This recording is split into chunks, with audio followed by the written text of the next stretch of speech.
കാണാഞ്ഞിട്ടുള്ളം തകർന്നു. കരയും നാദന്തതുല്യ സ്നേഹം മനമേ നിനക്കതുണ്ടോ? മാറിയ അതിരാവിലേശുവെ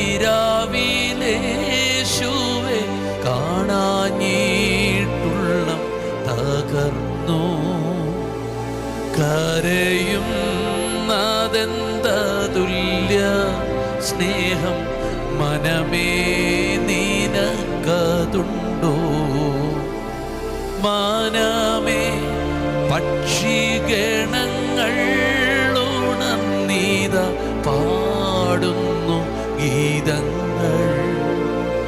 മനമേ നീയും ഉണർന്നീട്ടേശു പരനെ പാടി സ്തുതിക്കാം. വോയിസ് ഓഫ് ലവിൽ ഇന്ന് കർത്താവ് ഇടപെടുന്നത് സങ്കീർത്തനം 70-ന്റെ 5-ാമത്തെ വാക്യമാണ്. നീ തന്നെ എന്റെ സഹായവും എന്നെ വിടുവിക്കുന്നവനുമാകുന്നു. ഒരു ഉറപ്പിന്റെ വാക്ക് ഒരു എളിയവനായ പ്രാർത്ഥനക്കാരൻ പറയുക. അതിനകത്ത് നോക്കിയാൽ ഒരു എളിയവന്റെ പ്രാർത്ഥനയാണ്. വലിയ പദവികളൊന്നും ഇല്ലാത്ത ഒരു സാധാരണക്കാരൻ്റെ പ്രാർത്ഥന. പക്ഷെ അതിനകത്ത് അവൻ പറയുക, നീ തന്നെ എൻ്റെ സഹായം എന്നെ വിടുവിക്കുന്നവനും ആകുന്നു. അങ്ങനെ ഒരു ഉറപ്പ് നിങ്ങളുടെ അകത്തുണ്ടോ? ദൈവമാണ് എൻ്റെ സഹായം, എന്നെ വിടുവിക്കുന്നവൻ. പലപ്പോഴും നമ്മെ വിടുവിക്കുന്ന അവരാണ്, ആ വ്യക്തിയാണ്, ഈ സ്ഥാപനമാണ് എന്നൊക്കെ നമ്മൾ വൃഥാ ചിലരേക്ക് ആശ്രയിക്കാറുണ്ട്. അവസാനത്തേക്കിൽ വരുമ്പോൾ നമ്മൾ നിരാശപ്പെടാറുണ്ട്. പക്ഷെ ഇന്ന് ഈ എളിയവന്റെ പ്രാർത്ഥന പോലൊരു പ്രാർത്ഥന, നീ തന്നെയാണ് എൻ്റെ സഹായം, എന്നെ വിടുവിക്കുന്നവൻ. അങ്ങനെ ഒന്ന് നിങ്ങൾ പറയണം. മറ്റാരുമല്ല എൻ്റെ സഹായം, മറ്റൊരിടത്തുനിന്നുമല്ല എൻ്റെ വിടുതൽ. സ്വർഗത്തിൽ നിന്ന്, യേശുവിൽ നിന്ന്, വചനത്തിൽ നിന്ന്. ആമേൻ. ആരെയൊക്കെയോ ആശ്രയിച്ച് ട്രസ്റ്റ് ചെയ്ത് നിരാശപ്പെട്ടൊരു വ്യക്തിയല്ലേ? അവർ സഹായിക്കും എന്നൊക്കെ കരുതിയിട്ട് ലഭിക്കാതെ പോയപ്പം ടെൻഷൻ അടിച്ചൊരു വ്യക്തിയല്ലേ?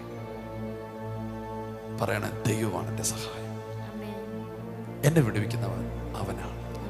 ഉറപ്പായിട്ടും അങ്ങനെ പറയുന്നൊരു വ്യക്തി, അതിന് തൊട്ടും എടുത്തൊരു വാക്കുണ്ട്, അവർ പറയും ദൈവം മഹത്വമുള്ളവന്. ആമേൻ. ദൈവം മഹത്വമുള്ളവനെന്ന് പറയും. എനിക്ക് തിരുവചനത്തില് ഭയങ്കര ഇഷ്ടമുള്ളൊരു വാക്കുണ്ട്, തങ്കലെ ഏകാഗത ചിത്തന്മാരായിരിക്കുന്നവർക്ക് വേണ്ടി തന്നെത്താൻ ബലവാനെന്ന് കാണിക്കേണ്ടതിന് ഭൂമി മുഴുവൻ ഊടാടി അവൻ്റെ കണ്ണുകൾ ഇങ്ങനെ സഞ്ചരിക്കുക. തന്നിൽ ആരെങ്കിലും ശ്രദ്ധിക്കുന്നുണ്ടോ? ദൈവം വിടുവിക്കും, ദൈവം സഹായിക്കുമെന്ന് പറഞ്ഞ് ആരെങ്കിലും പ്രാർത്ഥിക്കുന്നുണ്ടോ? അവരെ വിടുവിക്കാൻ കർത്താവിൻ്റെ കണ്ണുകളിൽ ഇങ്ങനെ കറങ്ങുകയാണ്. ആമേൻ. ആ ചെറിയ മുറിക്കകത്ത്, ആ ചെറിയ സൗകര്യക്കകത്ത് നിനക്കറിയാം ആരുമില്ലെന്ന് സഹായിക്കും. ദൈവത്തോട് പ്രാർത്ഥിക്കുന്ന പ്രിയ മാതാവേ, കർത്താവ് ഉറപ്പായിട്ട് നിനക്ക് വേണ്ടി അത്ഭുതങ്ങൾ ചെയ്യും.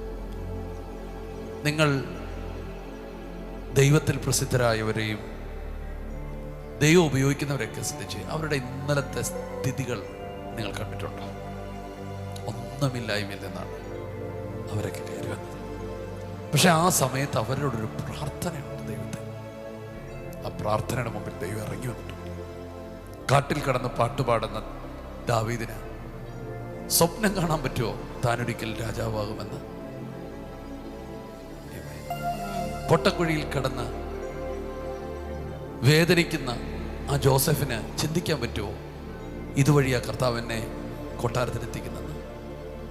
അതെ, നിങ്ങൾക്ക് സ്വപ്നം കാണാൻ പറ്റാത്തതും ചിന്തിക്കാൻ പറ്റാത്തതുമായ സാഹചര്യത്തിലൊക്കെ ആയിരിക്കാം നിങ്ങളായിരിക്കുന്നത്.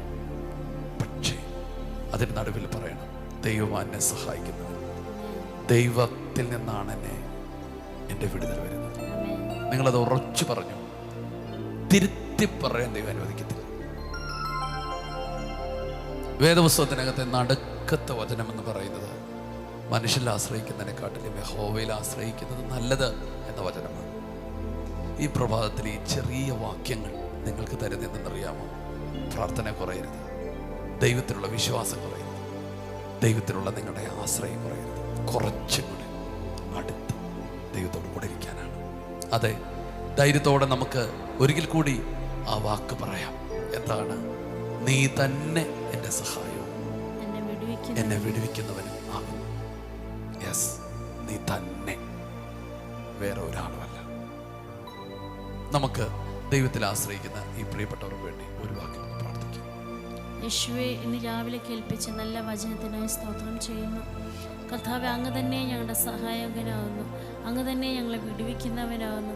കർത്താവെ, ഹല്ലേലൂയ, അങ്ങല്ലാതെ മറ്റാരുമില്ല. കർത്താവെ, അങ്ങ് ഞങ്ങളുടെ സകലതും സർവവും സമ്പത്തുമാണ്. യേശുവേ, കർത്താവെ, അങ്ങ് ഞങ്ങളെ സഹായിക്കുകയും വിടുവിക്കുകയും ചെയ്യുന്നതിന് നന്ദി പറയുന്നു. കർത്താവ്, ഇന്നത്തെ ദിവസം ഈ കുഞ്ഞുങ്ങൾ കർത്താവ് ഏതെല്ലാം മേഖലകളിൽ കടന്നു പോകുന്നു അവിടെ എല്ലാം അങ്ങ് സഹായത്തെ നൽകുന്നതിന് സ്തോത്രം ചെയ്യുന്നു. കർത്താവ്, ഞങ്ങളുടെ കണ്ണുകൾ യഹോവയിലേക്ക് ഉയർത്തുകയാണ്. അപ്പാ, ഞങ്ങളെ സഹായിക്കുന്നതിന് നന്ദി പറയുന്നു. കർത്താവ്, ഞങ്ങളുടെ ആശ്രയം യേശുവിൽ അർപ്പിക്കുന്നു. കർത്താവിൻ്റെ ദിവസത്തെ അനുഗ്രഹിക്കുന്നു യേശുവിൻ്റെ നാമത്തിൽ. ആമേൻ. കർത്താവ് നിങ്ങളുടെ വിശ്വാസത്തെ കാത്ത് സൂക്ഷിക്കും. കർത്താവെ, ഞങ്ങൾ ഈ മക്കളെ അനുഗ്രഹിക്കുന്നു. കർത്താവിൽ ഏകാഗ്രതയോടെ ഇരിക്കുന്നവരെ ധാരാളമായി അനുഗ്രഹിക്കണമേ. ഇന്നത്തെ ദിവസം അവർ ആരോഗ്യത്തോടെ സമാധാനത്തോടെ എല്ലാ കാര്യം ചെയ്യട്ടെ. അനുഗ്രഹിക്കുന്നു. സമാധാനത്തോടെ ആയിരിക്കുക. ഇന്ന് നിങ്ങൾ ചെയ്യുന്ന എല്ലാ കാര്യത്തിലും ദൈവത്തിൻ്റെ കരവും കർത്താവിൻ്റെ കണ്ണും ഉണ്ടായിരിക്കും. God bless you.